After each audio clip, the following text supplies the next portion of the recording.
He's always been useless, my stepmother said during dinner like it was just another casual comment. We should just take his room.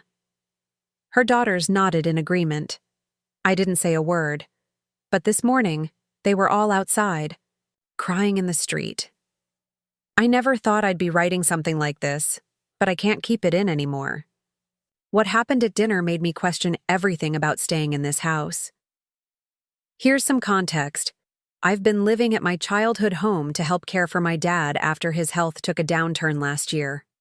My mom passed away 5 years ago, and 2 years back, Dad remarried a woman named Alice. She moved in with her 2 daughters, Violet, 21, and Zoe, 19. I stayed because Dad needed the help. And honestly, this place means the world to me. Mom's garden is still here, and every spring the roses she planted still come back like they always did. Things were tense, sure, but manageable, until last night.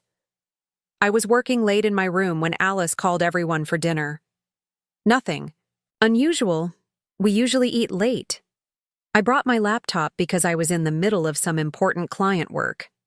Alice's voice had that edge I'd come to recognize. I started closing my laptop, but Dad spoke up. Let him finish, Alice. He's doing important stuff. That's when it kicked off. Alice set her fork down and gave a fake smile, the kind that never touches the eyes. Important? He's never been good for anything. Elijah just sits in his room all day while we could be using that space for something better. The silence was thick. I kept my eyes locked on the screen, hands frozen over the keyboard. This time, Dad said nothing. Violet chimed in. She's right. Zoe and I have to share a room and he gets to hog that huge one. It's not fair. Zoe added, we could turn it into a study area. We're in college. We actually need the space. Like I wasn't even there. I kept quiet, but my brain was spinning. This wasn't just about the room. It felt like something bigger. They were all staring at Dad like they were waiting for his sign-off. But he just kept pushing food around on his plate, not saying a word. Luke doesn't help with anything, Alice continued, pretending to sound concerned. The girls and I clean, cook, take care of everything. What does he do? Sit in his room messing around with his laptop? I wanted to speak up. I pay all the utility bills, handle Dad's medical care, and keep the whole house maintained, including Mom's garden. But something in me held back. Watching Mom all those years taught me sometimes silence can hit harder than words. We should talk about this as a family, Alice said, reaching for Dad's hand. The girls need space to grow. Luke's an adult. He'll understand. I finally looked up and locked eyes with her. Didn't say a thing, just stared until her smile twitched. After dinner, I heard them giggling in the hallway. I went to grab water and caught part of their conversation. It's only a matter of time. The insurance has to be handled carefully. This morning, I caught Violet in my room. She claimed she needed a charger, but I saw her closing my desk drawer. Later, I noticed some of Mom's old papers, stuff about the house deed and life insurance, were out of order. I'm writing this from my car, a few blocks away. I don't know what to do, but something is seriously wrong.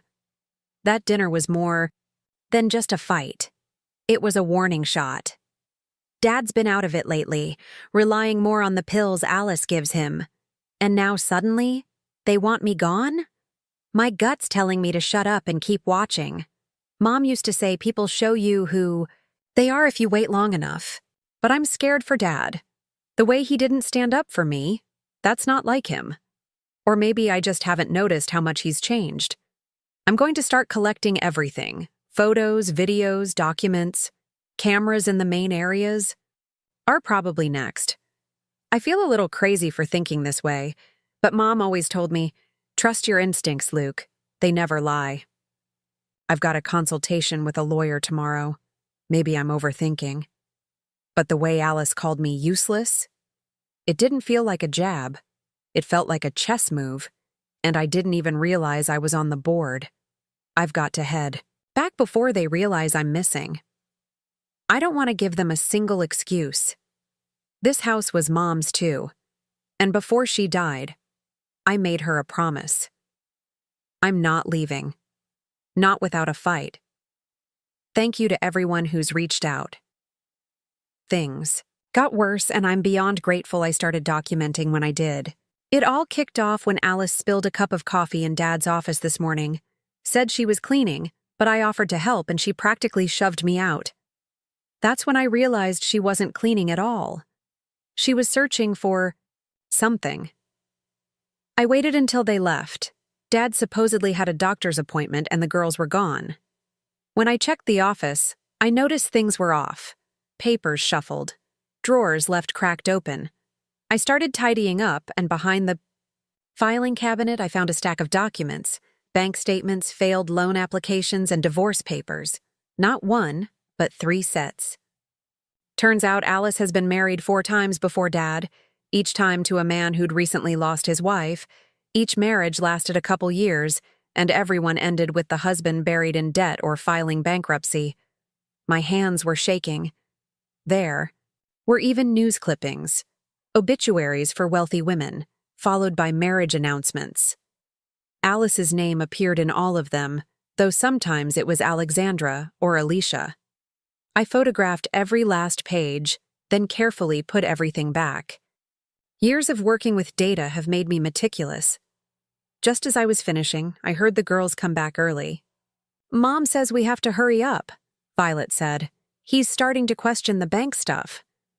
"Did you get the docs from Luke's room?" Zoe asked. "No, he's always there. But once the refinance goes through, it won't matter." I didn't move, just listened as they walked past. My brain was on fire, piecing everything together: Dad's confusion, the missing mail, the weird financial stuff. I called the bank. They said there had been multiple failed attempts to access Dad's accounts, all blocked because they needed his signature. Then I called the doctor's office. They confirmed Dad had no appointment today. So where had Alice taken him? I checked every nearby bank until I found them at the 3rd one. Through the glass, I saw Alice leaned over Dad while he spoke to a loan officer. I walked in like I belonged. Alice looked up and froze. Her smile dropped for half a second before she forced it back. "Luke, what a surprise," she said. "We're just helping your father with his retirement planning." Dad looked out of it. "Luke, you said you were too busy," he mumbled. "Never too busy for this," I said, sitting next to him. "Especially considering Alice's track record with estate planning. What's it been? 4 times now." The loan officer glanced between us. Alice's hand tightened on Dad's shoulder. "Maybe we should finish this another day," she muttered. "Elijah's not feeling well." "I feel fine," Dad said. But Alice was already scooping up the papers. I caught a glimpse. Refinancing forms for the house, listed at double its worth. That night, it all changed. No more fake nice. Alice cornered me in the kitchen once Dad was asleep. "You have no idea who you're dealing with," she hissed. "Your dad signed it all. It's done. Only question is if you leave on your own, or we make it ugly." I didn't flinch, just took out my phone and played her voice back to her, talking about the refinance scam with the girls. Her face turned ghost white. "That's illegal," she whispered. "So is what you've been doing," I shot back. "Financial abuse, forgery, drugging an elder." She stepped back, but not before her eyes flashed. "You're just like your mother. Always thought she was smarter than everyone." That stopped me cold. "What do you know about my mom?" I asked. She didn't answer. Just gave me that cold smirk and walked off. I'm typing this from my locked room. Lawyers coming in the morning. But the way she said that about Mom, it's eating at me. I pulled out Mom's old hospital records. Something's off. Something doesn't match up. I've backed everything up to a secure drive and sent copies to people I trust. If anything happens to me, just know I didn't go down without a fight. Alice isn't the only one who knows how to plan ahead. Started digging deeper. Called every pharmacy I could drive to, just trying to figure out where Alice had been getting those prescriptions filled. I found 3. Each one had her listed under slightly different names. When I asked about possible prescription fraud, one pharmacist got quiet real fast. She asked me to hold, then a senior staff member got on the line. Turns out they'd already flagged a few things months ago. Some of the meds she was picking up didn't go together. Others were prescribed in dangerously high doses. They'd tried reaching out to Dad's doctor, but someone always answered before the call went through. Someone claiming to be his in-home nurse. I was still trying to wrap my head around that when Violet made a mistake. She left her laptop open when she went to get coffee. Her browser was open to a search. Side effects of mixing Medname with alcohol. The exact same medication I'd seen in the new batch of pills Dad had been taking. I took photos of everything. Then I quietly started switching Dad's pills out, replacing the new ones with the correct doses from his old prescriptions. Within days, he started coming back. The brain fog lifted. His hands stopped shaking. He began asking questions, real ones, like why he didn't remember signing refinance paperwork. Alice noticed. I caught her in the bathroom yesterday, rifling through Dad's meds. She didn't see me. When I checked, I found she had tried to switch them back, but I'd already hidden the real ones. Then this morning, I overheard her on the phone. "He's building tolerance," she said. "We need to increase the dosage or find something stronger. No, it can't wait. The papers are already filed and he's starting to remember things." That's when I knew I had to act. I'd already set up small cameras around the house, mostly in the shared spaces. Yesterday, they caught her. Clear as day. Alice slipping something into Dad's coffee while no one was watching. I sent that video to my lawyer right away. But what really shook me was what I found next. I went back through Mom's old medical records and found a few things I'd missed. The weeks before she passed, her symptoms were almost identical to what Dad had been going through. Confusion, weakness, tremors. The doctors wrote it off as early dementia. No one looked deeper. I found her old pill organizer hidden in one of her boxes. Some pills were still inside. I'm having them tested. Dad's with me now, in my room, fully lucid for the first time, in months. I showed him everything. The video of Alice messing with his coffee, the records from the pharmacy, the documents she had him sign. He stared at the screen, stunned. "Your mother," he finally said, voice low. "She tried to tell me something. The night before, she said she'd found something important. But then she got sick, and Luke, what if..." He didn't finish. He didn't need to. Alice is downstairs now, probably whispering her next move to the girls. They don't know we're up here piecing everything together. They don't know about the cameras, or the lawyer, or the forensic accountant, or that a detective is coming by tomorrow morning. But they know something's off. I heard Violet and Zoe arguing earlier. "This wasn't supposed to take so long," Zoe hissed. "Mom said it'd be like the others."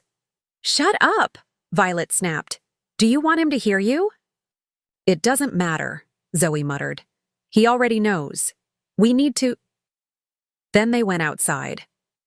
When they came back, they started packing, quietly, little by little, taking valuables, important papers, like they were getting ready to vanish. I should be scared. Maybe I am. But mostly I'm just angry. Angry at what they did to Dad. Angry at what they probably did to Mom. And angry at myself for not realizing sooner. Until the detective arrives tomorrow, Dad and I are staying locked. In my room, watching everything through the camera feeds.